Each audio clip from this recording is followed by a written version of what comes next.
How to fix Instagram emoji problem on Android phone. Hello guys, in today's video I'm gonna show you how to fix Instagram emoji problem on Android or iOS. First, open Play Store and then make sure your Instagram is updated. Just click update here, and now let's move to the next step. Go to settings, scroll down until you find apps, and then apps again and click Instagram.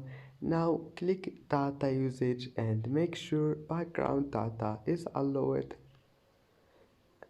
and now click force stop and then click storage and clear cache and clear data. I will need to log in again, but that might help you to fix your problem.